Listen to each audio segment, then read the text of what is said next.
My name is Margaret King, and my field is anthropology, and the focus of my research has always been the ancient history of the Middle East.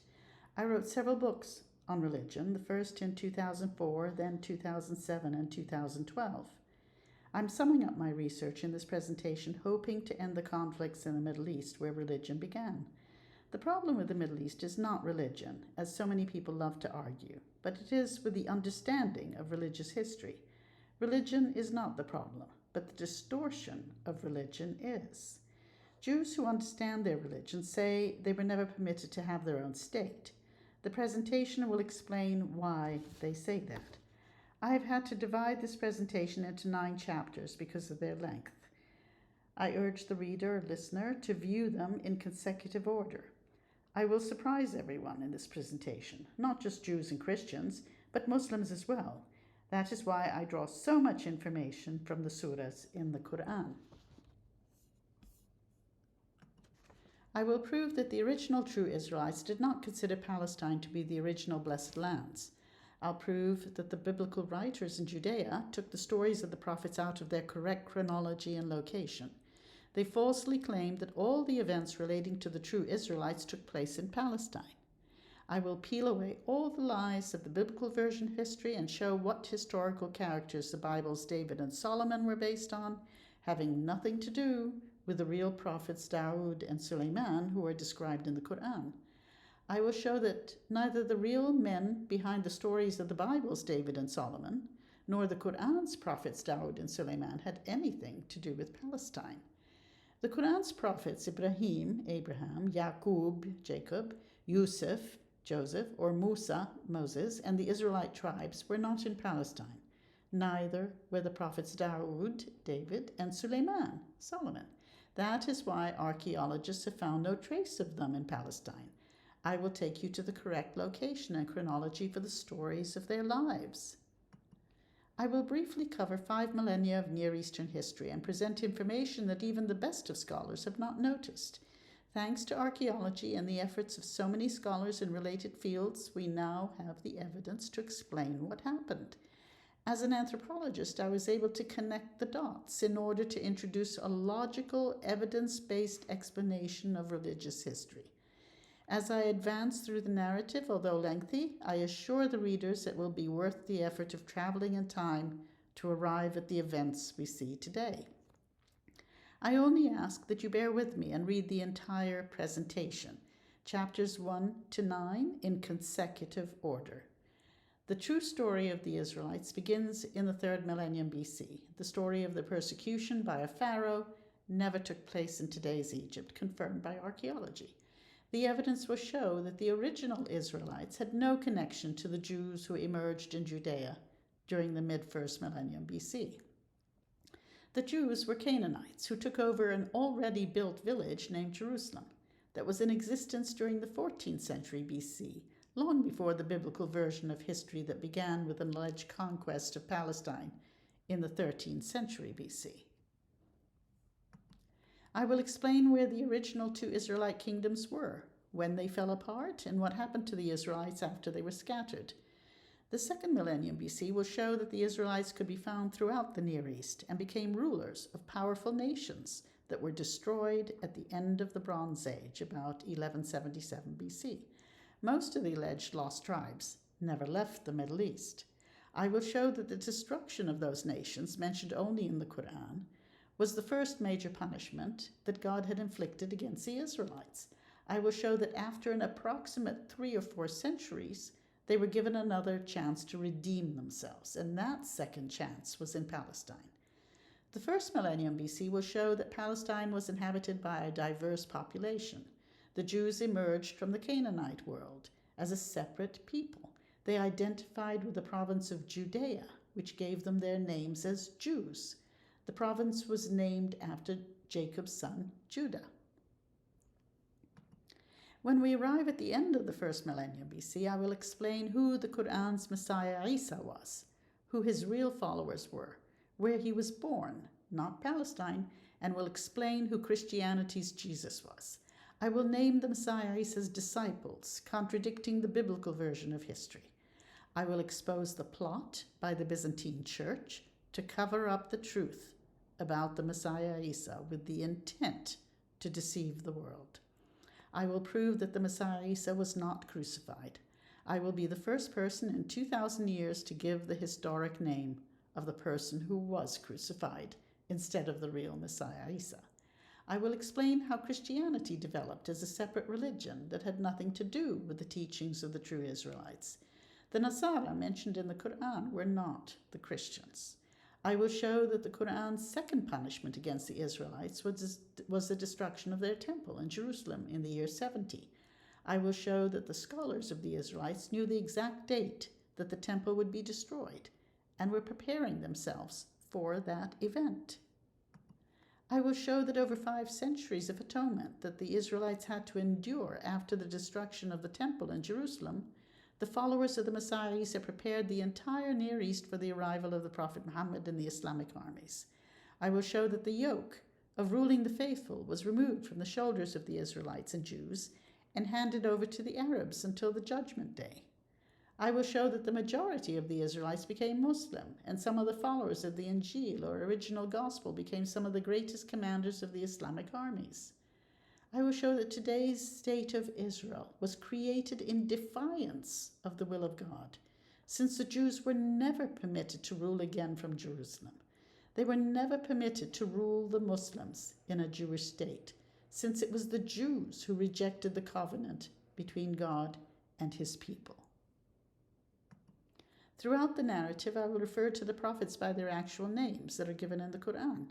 As we advance, it will become clear how those names take us to the correct location of their lives and will show who the Israelites really were. I will also refer to the Israelites as the Beni Israel, the tribes of Israel, since that is how they are named in the Quran.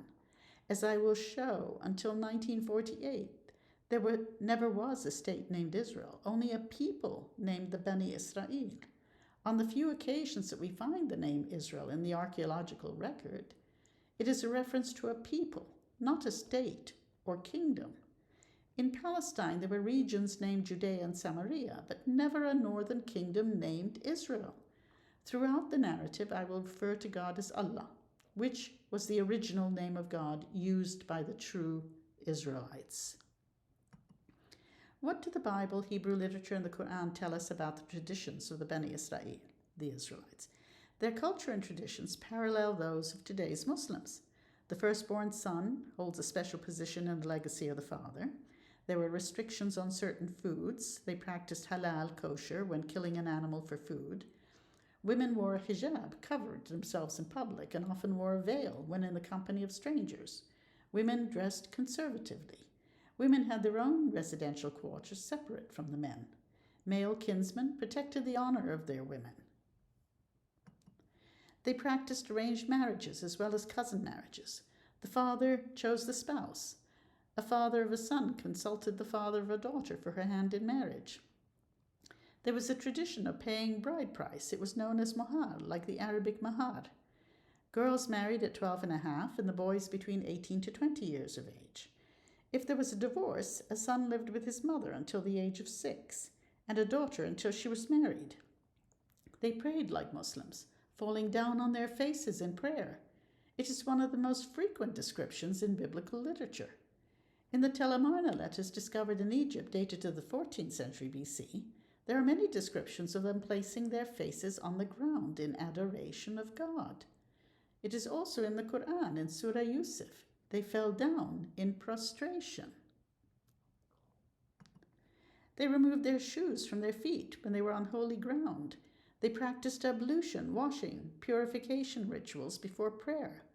Following childbirth, women could not enter the temple, nor could they do so when menstruating. Besides laws similar to Islamic laws, daily prayers were mandated and fasting was required. There was retribution for defiling a daughter and her reputation. Women were generally depicted in a submissive role, rarely as rulers of their people unless they were widowed queens. Sometimes women were strong-willed and assertive of their rights, as we see with Sarah, Miriam, and Rebecca, something Bedouin women were known for. Men would marry more than one wife, and polygamy was permitted. The high priest was permitted to have only one wife, which was the ideal, but the Beni Israel and Jews, Yahud, were allowed to have up to 4 wives. Men wearing silk was frowned upon as a sign of decadence. The Beni Israel and the Jews buried their dead within 24 hours. They were hospitable to guests. Inheritance was patrilineal, with certain rights given to women if they remained within the tribe. They wore white robes on their pilgrimages to holy temples. The Nazarites wore white garments, as did the high priest. They studied in schools named Beth HaMidrash, just as Muslims today study in madrasas. Summing up the above listed features of the culture of the Beni Israel, it should be obvious that if we were looking for them today, they would be found in the Islamic community that shares the same culture and traditions. Today's Jews are certainly not representative of Israelite culture and traditions. The traditions we see today practiced by Jews show they have evolved over 2,000 years, as they were scattered throughout Europe and the Americas. As we advance in the narrative, it will be clear that the true Israelites refer to God by his true name, which is Allah. Over time, as they became part of the pagan world, his name was altered, but his attributes were recognizable in their literature. Scholars believe the biblical narratives were written between the 7th and 5th centuries BC. A close examination of the text shows that the stories were taken out of the correct historical periods. The descriptions often do not match archaeological discoveries. The Quran is clear that the scribes who wrote the biblical stories were notorious fabricators of historical truths. I will quote from all the relevant surahs of the Quran throughout the presentation. Surah Al-A'raf states, "The transgressors among them changed the word from that which had been given them. So we sent on them a plague from heaven for that they repeatedly transgressed." Then it continues, "Was not the covenant of the book taken from them, that they would not ascribe to Allah anything but the truth?" Surah Al-Imran states, "There is among them a section who distort the book with their tongues. You would think it part of the book, but it's not part of the book. And they say, 'Oh, that is from Allah.' But it is not from Allah. It is they who tell a lie against Allah, and they know it." Surah Al-Ma'idah states, "Or it be among the Jews, men who will listen to any lie. They change the words from their right times and places." In other words, from the correct chronology and location. Surah Al-Baqarah states, "Then woe to those who write the book with their own hands and then say, 'This is from Allah,' to traffic with it for a miserable price. Woe to them for what their hands do write, and for the gain they make thereby." So let us begin. This is the depiction of the Arabian Peninsula a million years ago. The Arabian Shield coursed with rivers. Most of today's wadis, or valleys, were formed at this time. What is shown in the photo is a recreation of what the ancient river Sahba looked like, as it flowed lazily eastward down Wadi Nisan near present-day Riyadh, the capital of Saudi Arabia, amidst dense vegetation.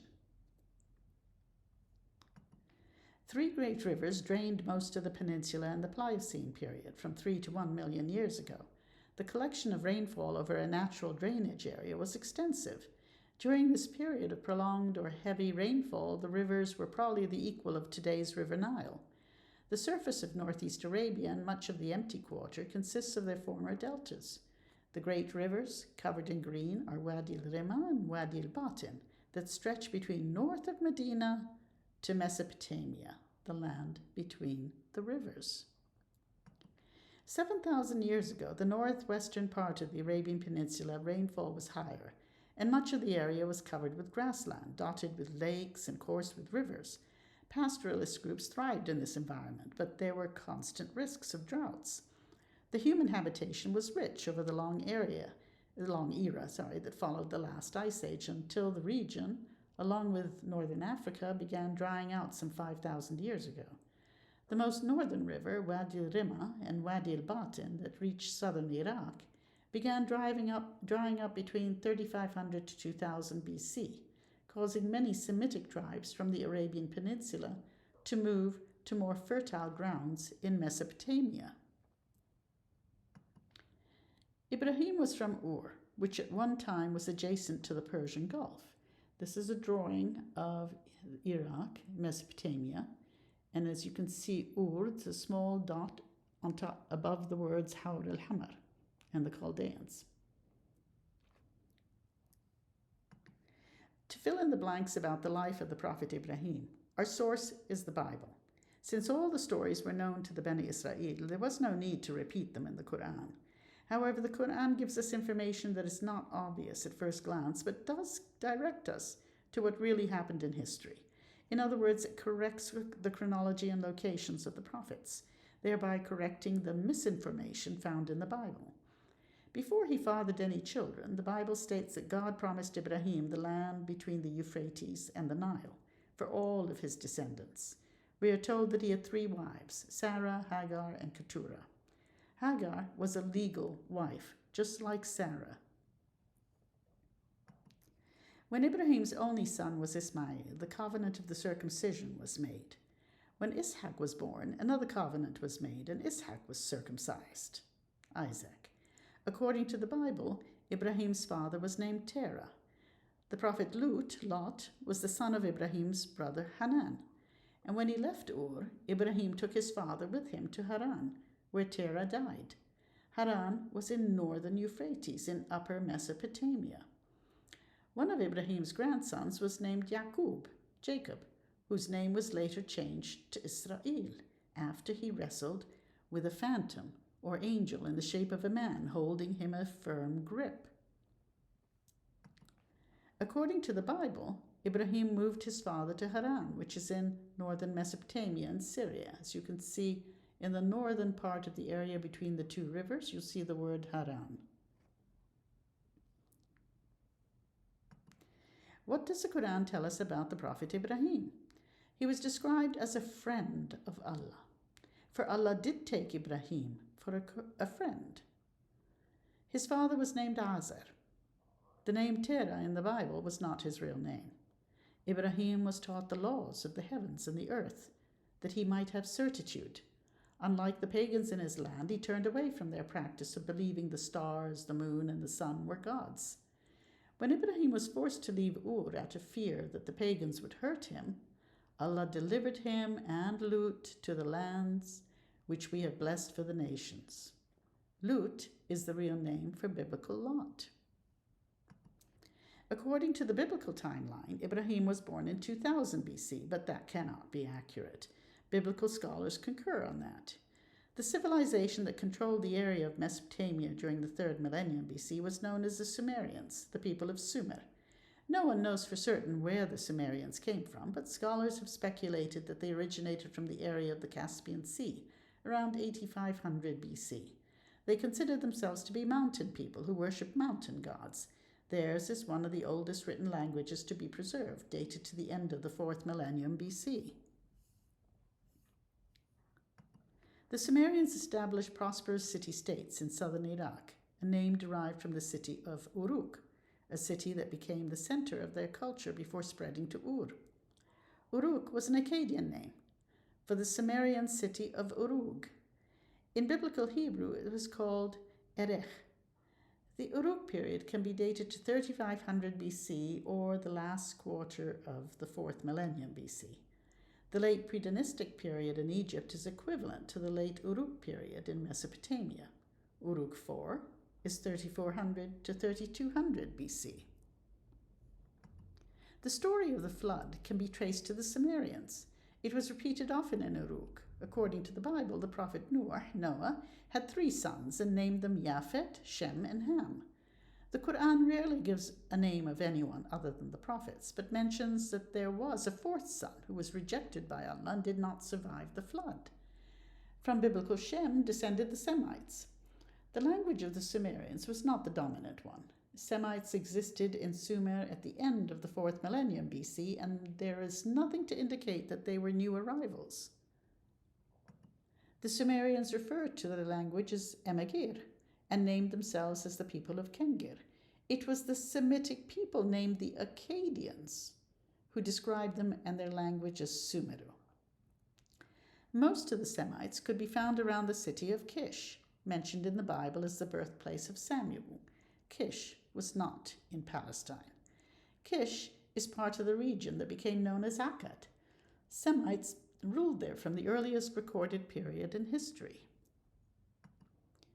Ur is further inland now than it was during the 3rd millennium BC. It is now 80 miles away from the Persian Gulf, but it used to be adjacent to the Gulf. During the 3rd millennium BC, there was a steady increase in the Semitic names and a decrease in the Sumerian language. By 1800 BC, Sumerian ceased to be spoken at all.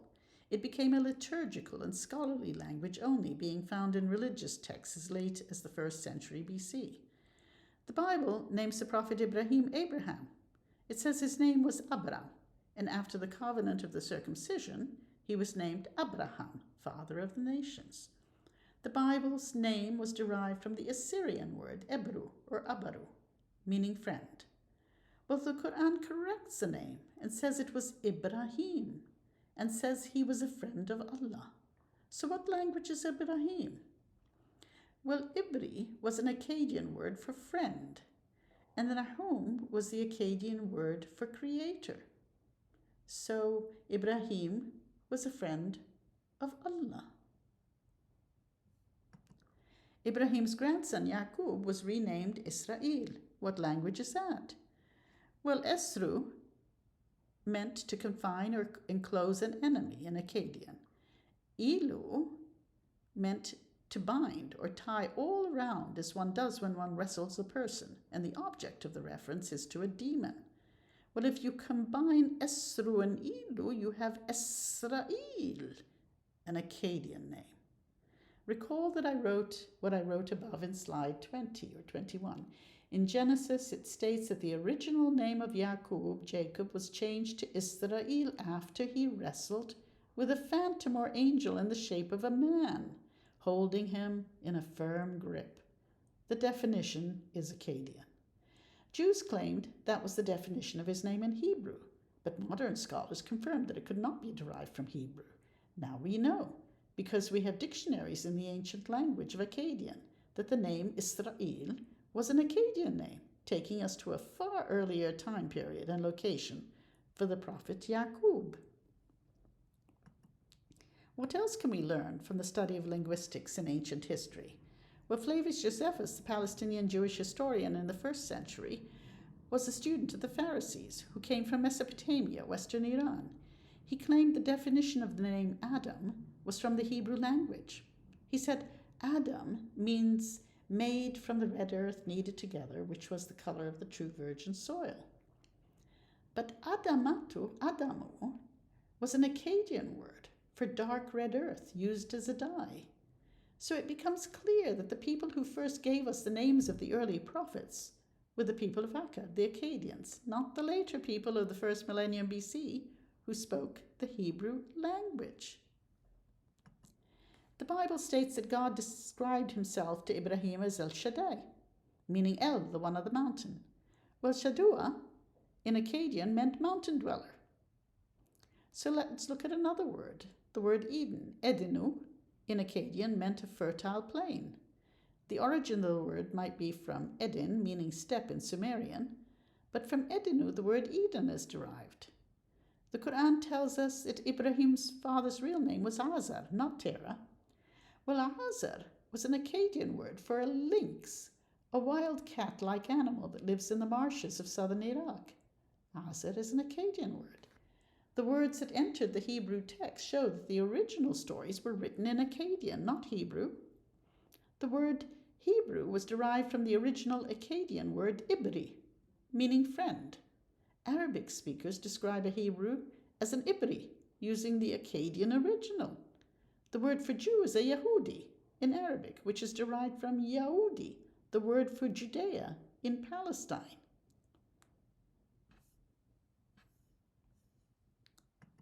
What do we know about the land of Sumer? It was known for the study of astronomy and astrology. A calendar based on lunar cycles all helped to predict seasons and to improve harvesting techniques. The earliest writing in the late 4th millennium BC possibly developed from a desire to connect to the divine world. As the Quran tells us, it was Allah who taught the use of the pen, taught man that which he knew not. Organized religion, with a priestly hierarchy and a belief in thousands of gods, The priests recorded the offerings of the farmers to the temple storage facilities. They were known for their irrigation methods, the invention of the wheel, and they were known for their knowledge of mathematics and the counting system, as well as the numerical system known as the sexagesimal system that was later used by Babylonians to measure time and to calculate angles and degrees in a circle. They were also known for their knowledge of medicine. The photo is of Göbekli Tepe near Urfa in southeastern Turkey, possibly the world's oldest temple. It is a megalithic structure built in the pre-pottery Neolithic age between 9600 and 8200 BC, making it around 11,500 years old. Some scholars believe it shows that religion preceded civilization in Mesopotamia and might be the impetus that led to the development of civilization, not vice versa, as previously believed. The Akkadians, people of Akkad, had a very long history in Mesopotamia. Some scholars believe they had the knowledge of writing skills as far back as the Uruk V period, that's 3400 to 3200 BC. Sumerian scribes impressed their records into clay tablets and styluses. These tablets represent the oldest actual writing known anywhere. Scholars now believe that the skills of writing began at the same time among the Sumerians and the Egyptians. Akkadian civilization rose to power between 2335 to 2124 BC. The Akkadians and Sumerians were united into one state. As we shall see, the Akkadian conquerors created the world's first empire, spreading their influence to all the lands promised to the prophet Ibrahim's descendants, the lands between the Euphrates and the Nile. It was during the conquests of the Akkadians from the Euphrates to the Nile that the practice of male circumcision spread. The map shows Sumer in the south and Akkad in the north. The major cities between the rivers Euphrates and Tigris can be seen. You can see Kish, Nippur, Lagash, Larsa, Umma, Uruk, and Ur. During the Akkadian Empire, the majority of Akkadian tribes lived in the north in Akkad. You can see the word Akkad. While the minority lived in Sumer in the south. The story parallels the biblical story that the majority of the 10 tribes lived in the north of Palestine in a kingdom named Israel, and the minority of 2 tribes lived in Judah in the south. As we shall see, that biblical myth does not match Palestinian history. Evidence shows circumcision was practiced throughout the Near East between Mesopotamia and Egypt during the 3rd millennium BC. An Egyptian relief dated to the 6th dynasty, 2350 to 2000 BC, shows male circumcision rites. At the end of the Bronze Age, 1177 BC, the Sea Peoples, who came from the Aegean area, were also circumcised. They settled in the Levant in Palestine. The covenant of circumcision, dating to the prophet Ibrahim, preceded the conquest of the Akkadians. And since Ibrahim was an Akkadian name, one can conclude that his people spread the practice of circumcision during the 3rd millennium BC onwards. The stories of Yaqub, Yusuf, and the tribes are very distorted in the Bible. The Quran, on the other hand, directs us to the time period and location of their lives. I will highlight key words in the stories that are a clue as to the location and time period of the prophets, which I will explain after the stories are told. Surah Ghafir in the Quran says Yusuf lived in times gone by, or ancient times. If we examine the combined stories of Yusuf and his family within the surahs of the Quran, an image emerges that can be confirmed by archaeological discoveries in the study of linguistics. Yusuf's father Yaqub and his family lived in the desert, and Yaqub was al-Badu. He was a Bedouin.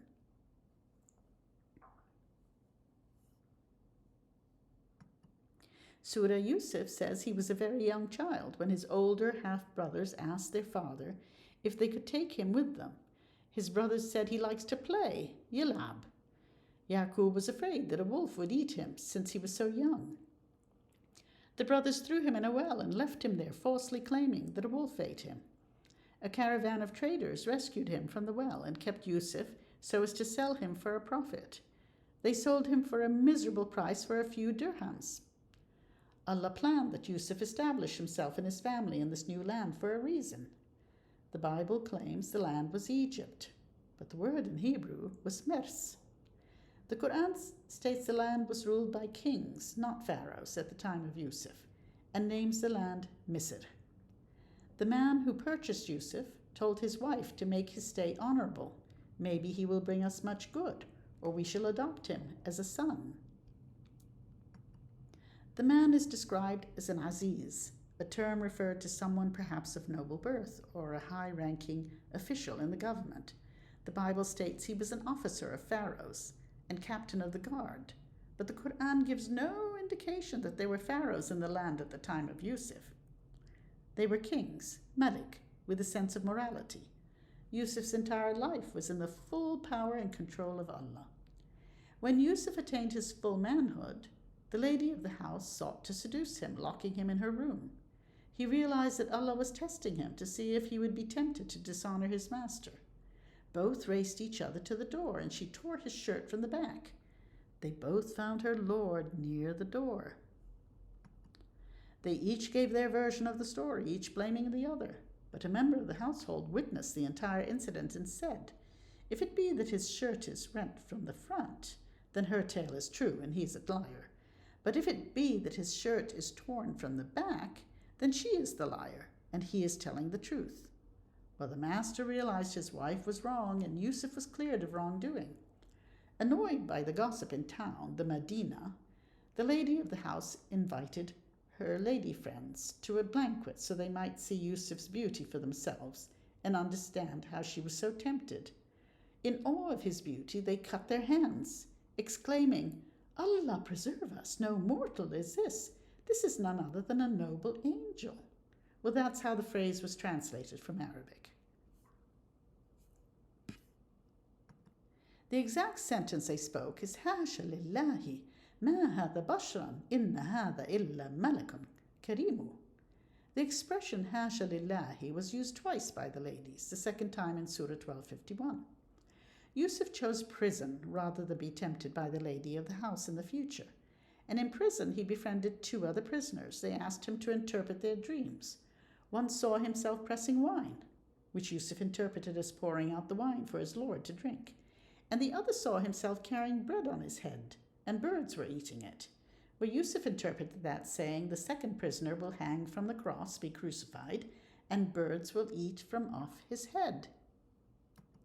When Yusuf was finally released from prison, the king, whose dream he interpreted through the released prisoner, heard his story and, realizing the admirable character of this man, rewarded him by giving him the position Yusuf had asked for, to be in charge of the storehouses of the land, khaza'in al-ard. Once Yusuf held the high position granted him by the king, he decided to trick his brothers into bringing his younger brother and later the family to him. We are told that they were traders who load their camels and items for trade. They traveled in caravan formation. Before they departed on their journey, Yaqub advised them, "O my sons, enter by different gates. Not that I can profit you aught against Allah. None can command except Allah. On him do I put my trust, and let all who trust put their trust on him." When the brothers were defending themselves against false accusation of theft by Yusuf, they said, "Ask at the village where we have been and the caravan in which we returned, and we are indeed telling the truth." We therefore know their caravan stopped at different locations, but the last one was referred to as a village, not a city with gates. What do the stories of Yusuf tell us about his location? We are told the traders sold Yusuf for a few dirhams. What do we know about the dirham? It was first struck in 698 as the principal Islamic coin. During the early Islamic period, the dirham was known in Mecca as well as other areas of the Near East. It is not known how ancient the word dirham is, but it was used during the Sassanid Empire that controlled much of Mesopotamia and today's Iran, extending as far north as Armenia. The Sassanids were a new dynasty in the year 224 CE who brought back the old Persian Achaemenid Empire that declined and was overtaken by Alexander the Great. Prior to them, the Persians under Darius I had standardized the currency with gold and silver being weighed and examined carefully for purity. Ancient Egyptians did not use coins until the Ptolemaic period, 332 to 330 BC. Ancient Egyptians used bartering instead of coins. They traded grain and beer and oil in exchange. Between 1570 to 1070 BC, non-coins were used in the shape of rings or gold pieces, shaped like sheep. They had metal but did not issue coins. Considering the word dirham was first used in Mesopotamia and Iran, particularly the western Iranian province of Khuzestan, from which the Persian kings ruled, one can easily deduce that we are being taken to the general area for the story of Yusuf. Khuzestan was part of Sumerian lands. Today we find the use of the dirham in Persian Gulf nations like Bahrain, Kuwait, UAE, Qatar, Iraq, as well as North African countries like Morocco, Libya, and Tunisia, but not Egypt. The Quran says Yusuf lived in Misr, where he brought his family to live. The Bible calls it Egypt and claims all the stories about the prophet Yusuf took place in today's Egypt, where the Bani Israel were kept in slavery by pharaohs who made them construct pyramids. All the archaeological and historical evidence shows that the entire biblical story was a fabrication. It seems the scribes who were composing the Bible mistook the word Mers for Egypt. Abdullah Yusuf Ali, the translator of the Quran, translated many words like Misr according to the biblical version of the stories of Yusuf. He translated Misr as Egypt. When one makes errors in translating the Quran, one actually does what is forbidden, which is the distortion of the Quran.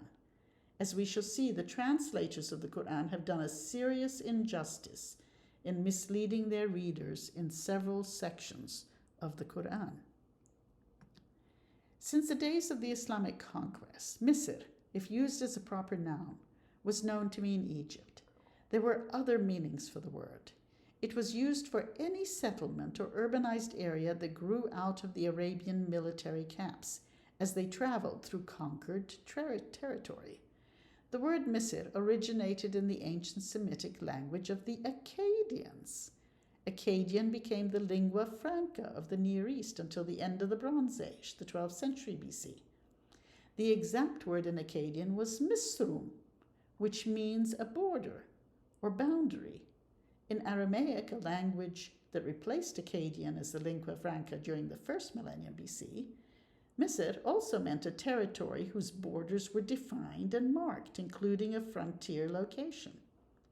Later Arab geographers would extend that definition and claimed it was a large urban center where a ruler or governor resides and which contains the administrative organs treasury of its province. Considering there were no pharaohs in the land that Yusuf lived in, the Bible states that new kings came after the period of Yusuf. So it was long after Yusuf and the tribes that the pharaohs appeared in the land, and it is they who enslaved the Bani Israel. Mesopotamia was an area where slavery was practiced. The descriptions in the Quran describe Yusuf in a city that had walls around it and several gates to enter the city.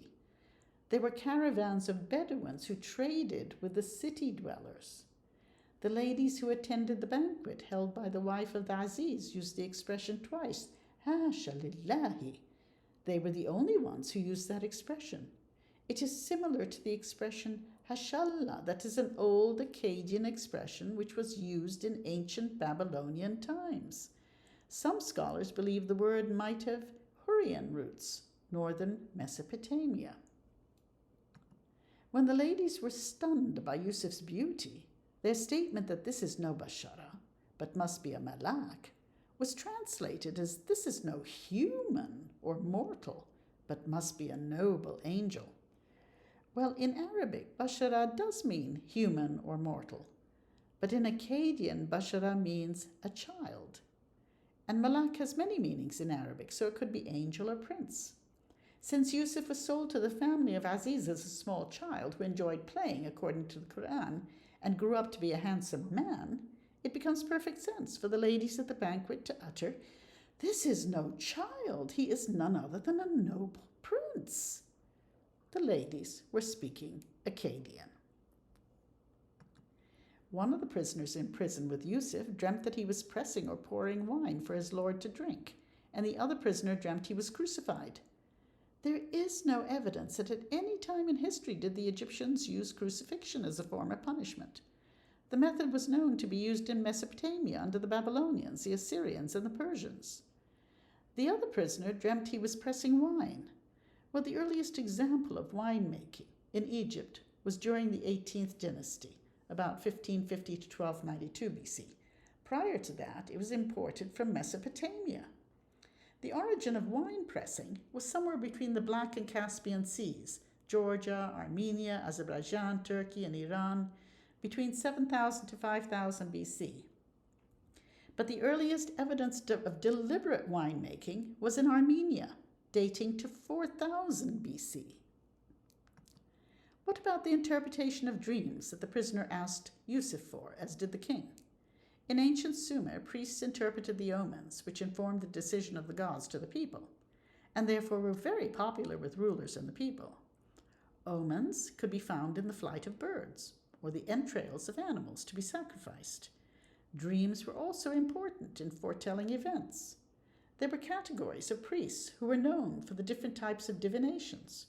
Rulers could also receive instructions in dreams with no middleman. When Yusuf was able to interpret the dreams of the king, it raised his status enormously in the eyes of the king and the people. And when the king saw how honorable in character Yusuf was, that was enough to grant him any of his wishes. Yusuf asked the king to put him in charge of the storehouses of Misr, where they stored the grain. According to the Bible, Yusuf's title in Egypt was Abrek, which has no connection to the Egyptian language. The root of the title Abrek is from the Akkadian word Abaraku, temple official or steward, or Abreku, purification priest. Having an old Akkadian or old Babylonian title for Yusuf has baffled scholars, who could not see how an Egyptian title would be derived from the Akkadian. In fact, there are many words used in the Bible's descriptions of the patriarchs that have shown a direct link between Hebrew words and their Akkadian originals. Some words in Hebrew text show a Sumerian to Akkadian to Aramaic to biblical Hebrew development. Others are believed to follow the Sumerian to Akkadian to biblical Hebrew direction. The majority of the words show a development from Akkadian directly to biblical Hebrew or Akkadian to Aramaic to biblical Hebrew. In both the Quran and the Bible, we see evidence connecting the early prophets to the Akkadians. From the descriptions in the Quran, we can see that Yusuf's brothers joined caravans that began in villages, and they traveled by camel and arrived at city-states that were walled and had many gates. These are perfect descriptions of Sumerian city-states in Mesopotamia. In the large towns such as Mari and Sippar in ancient Sumer, some nomads created permanent camps on the outskirts of towns. The nomadic groups were often related, belonging to the same tribe, as we see Yaqub related to others within the areas he lived. Some groups depended on agriculture and stock rearing, while others wandered between the settlements with their herds of sheep and goats. They provided goods and services in return for supplies of grain, which they rarely produced themselves. This is a drawing of a typical Sumerian city-state. This one was done of the city-state of Ur in southern Iraq. The Euphrates River ran through it, as well as around it. In the 3rd millennium BC, it was situated close to the Persian Gulf. One can see the ziggurat of Ur, where Sumerians worshipped their gods. As you can see, even the ships, the boats, would enter from the right side of the picture. They would dock there inside within the city walls, and they would travel through the tributary of the river and go out through the other gate. But you can see they were all walled and had gates. The inhabitants of the city sometimes looked down on the nomads as uncivilized. In Sumerian city, the domestication of sheep was very important. At least 200 words were created to describe the various sheep. The Bible tells us that the descendants of Yaqub numbered 70 souls. They established themselves in Misr and were fruitful increased abundantly, and multiplied and waxed exceedingly mighty, and the land was filled with them. The Quran states that it was part of Allah's plan to bring Yusuf and the tribes to Misr, clearly to populate the land. Yaqub, being a prophet, was always kept informed of Allah's plan. When the family entered Misr to be with Yusuf, he provided them a home for his parents with himself, and he said, "Enter Misr in safety if it pleases Allah." And he raised his parents high on the throne of dignity, and they fell down in prostration before him. He said, "O my father, this is the fulfillment of my vision of old. Allah made it come true. It was indeed good for me. He was indeed good to me when he took me out of prison and brought you out of the desert, after Satan had sown enmity between me and my brothers." In the early part of the 3rd millennium BC, the names in Sumer were mainly Sumerian in the south of the plain. There was a gradual increase in the number of Semitic first names, since the nomads were mainly Semites. There were several Semitic languages being used among the inhabitants of this region. The Semites came from the nomadic groups that inhabited the plain, possibly coming from the northern and western fringes of the Sumerian plain. Others might have entered from the Arabian Peninsula to the south or the Zagros Mountains to the east. They were arriving for about 1,000 years, many following the river routes.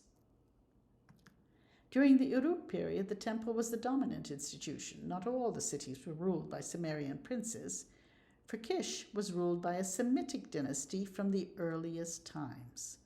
According to the Sumerian king list written in 2100 BC, Kish was the first city to have kings after the flood.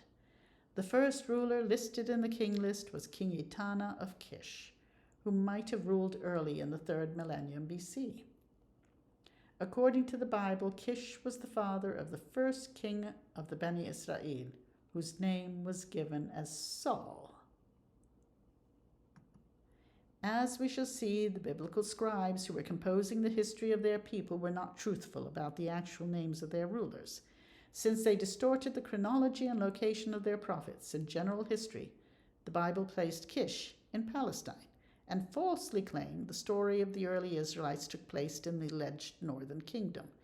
But no trace of it exists in Palestine, and the entire story makes no sense to archaeologists. Kish is a Sumerian name, and the city of Kish was 12 kilometers east of Babylon, 80 kilometers south of Baghdad. By the early dynastic period, 2900 to 2334 BC, the oldest tablets show Semitic names, and some of the scribes who were writing in Sumerian language had Semitic names.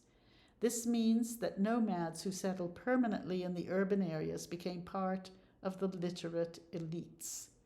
More Sumerians did not appear in the area, so there were fewer of them with time. The dominant language became Akkadian. By 2000 BC, Sumerian had almost ceased to be used orally. By 1800 BC, it became a dead language. The urban population became the Semites, speaking Semitic languages. Because of Yusuf and the tribes who settled in Mesopotamia, we can conclude that they were the people of Akkad by lineage. The Akkadians were gradually emerging from the Arabian Peninsula as the rivers dried and life there became too difficult, especially for pastoralists who needed to sustain their flocks of sheep and other animals. They settled in the most fertile region, Mesopotamia, the land between the rivers. Please advance to chapter 2 for the true story of the prophet Moses, giving the most definitive proof within the Quran that he was in Mesopotamia, not today's Egypt.